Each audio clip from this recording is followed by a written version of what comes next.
Pour transformer nos modes de vie, il va falloir modifier nos manières de faire ensemble, hein, et donc s'engager dans des relations de coopération.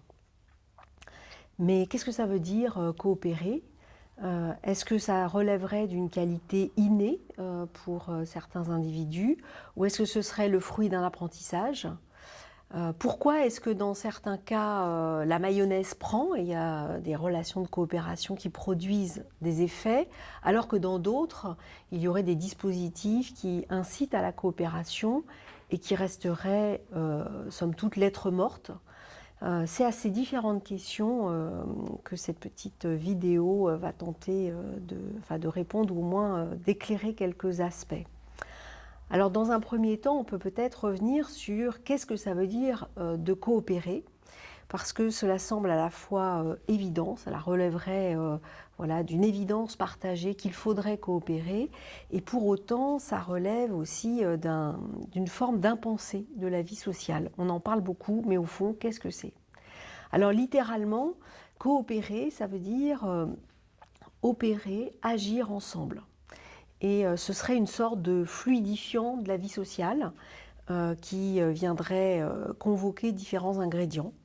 Alors parmi ces ingrédients, le premier serait en fait de pouvoir rassembler des parties prenantes qui sont marquées par des différences de sensibilité, de point de vue, de position, et de convertir ces différences en une forme de complémentarité pour enrichir la manière de prendre en charge un problème. Donc la coopération, voilà, vient s'appuyer sur nos différences, tout en affirmant qu'un lien possible peut se faire malgré tout. Deuxième ingrédient, c'est un enjeu partagé. Un enjeu qui dépasse le périmètre de chacun et qui invite du coup chacun à prendre conscience qu'il est dépendant des autres pour pouvoir justement prendre en charge un problème qui le dépasse. Donc l'enjeu partagé va de pair avec une interdépendance entre les parties. Et le troisième ingrédient serait celui d'une impulsion qui peut être un événement, une rencontre, une incitation qui vient permettre aux différents acteurs de s'engager concrètement dans des relations de coopération.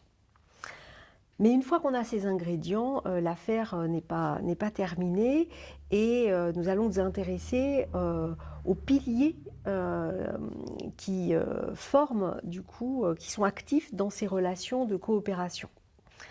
Le premier pilier serait celui d'un dispositif formel qui vient préciser les objectifs, les attendus de cette coopération, les modalités de fonctionnement également. Et donc ce dispositif qui structure les relations de coopération, il est tout à fait utile, mais il n'est pas suffisant, puisque dans la vraie vie, il ne s'agit jamais d'être juste au service de l'exécution d'un programme ou de se mettre au service des outils de pilotage.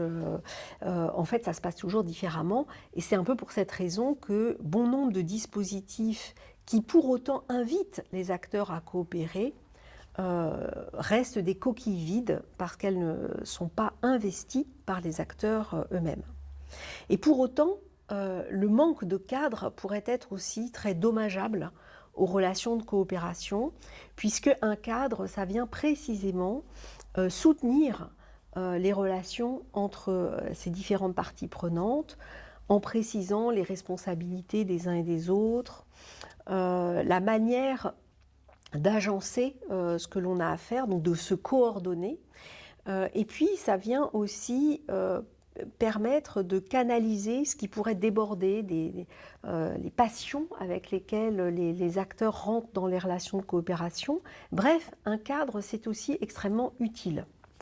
Donc c'est un premier pilier qu'il ne s'agit pas de négliger, qui peut être soit en amont des relations de coopération comme une forme d'incitation, mais qui peut être aussi le produit d'une première étape de relation plus informelle et qui vient voilà, structurer et rendre plus efficaces ces relations. Le deuxième pilier, il renvoie à l'intérêt, qui est un registre un peu contre-intuitif lorsqu'on évoque la question de la coopération. Au fond, on ne rentrerait pas dans des relations de coopération parce qu'on serait désintéressé, mais bien précisément parce qu'il y aurait des intérêts à défendre et que ces intérêts diffèrent selon les acteurs, les parties prenantes, les positions occupées. Et que tout l'enjeu finalement de ces relations de coopération, c'est de construire des compromis, d'aboutir à des formes d'arrangement qui satisfassent l'ensemble des parties et qui préservent la qualité de relation entre eux pour permettre de nouvelles transactions à venir et faire en sorte que ces relations puissent perdurer dans le temps. Donc l'intérêt comme deuxième pilier. Le troisième pilier, c'est celui du sens, celui que chacun véhicule lorsqu'il rentre dans ses relations de confrontation avec d'autres. Donc tout l'objectif est de construire un sens commun, un sens partagé entre les différentes parties, au-delà des différences de sensibilité, de représentation, de valeurs. Et il s'agit de faire vivre et de mettre en débat et en perspective ces différentes visions du monde pour pouvoir dégager quelque chose d'un commun qui serait fédérateur et qui permet du coup de souder finalement les parties prenantes, les acteurs entre eux au service de ce bien commun.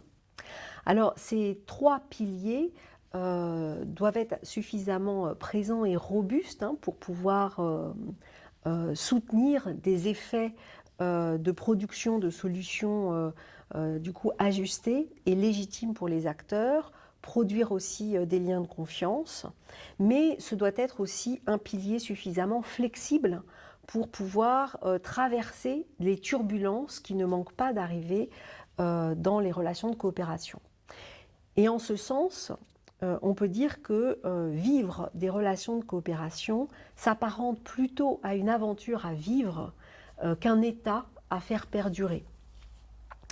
Elle vient tout d'abord prendre sa source sur un terreau qui aurait été fertilisé par des ratés, des premiers essais, des embryons de coopération restés à une échelle soit locale ou latente, et qui, le moment venu, vont se cristalliser pour aboutir à des relations de coopération plus efficaces. Donc il y a toute une genèse finalement dans les relations de coopération lorsqu'elles fonctionnent bien, qui est à prendre en compte, et c'est toute une histoire finalement qui se déroule et qui traverse là aussi des épreuves, des péripéties qui viennent rejouer les trois piliers que nous avons vus précédemment, ceux du dispositif formel, ceux des intérêts et du sens, qui se recomposent, s'actualisent en permanence pour que ces relations de coopération puissent continuer à perdurer dans le temps et à soutenir là aussi des productions voilà, ajustées aux problèmes qu'il y a à résoudre. Et alors ce faisant, on pourrait se dire que la coopération, au fond, ça s'apprend. C'est pas quelque chose de totalement inné, une donnée qui viendrait du ciel. Ça s'apprend, mais pas dans un manuel dont il s'agirait de suivre très précisément toutes les recettes, mais ça s'apprend en faisant, ça s'apprend en rentrant de manière concrète dans une expérience relationnelle. Et puis c'est une expérience qui est aussi apprenante pour soi et pour et avec les autres. C'est une expérience apprenante pour soi parce que cela vient re-questionner finalement nos certitudes, nos manières d'être et de faire, et que du coup ça invite dans ces relations de coopération à opérer une sorte de pas de côté, de se décentrer, et en ce sens-là c'est très apprenant pour l'individu. C'est très apprenant aussi avec et pour les autres, puisque c'est une expérience relationnelle collective et qui va forger un sentiment d'appartenance, fabriquer une sorte de nous qui est une ressource très précieuse pour pouvoir agir avec beaucoup plus d'efficacité et démultiplier du coup du pouvoir d'agir à cet endroit du collectif. Et l'on pourrait dire que vivre cette expérience de coopération transforme nos manières d'être et nos manières de faire, et que pour reboucler avec les modes de vie, peut-être qu'on pourrait se dire que c'est peut-être une des pépites qui permet de transformer nos modes de vie.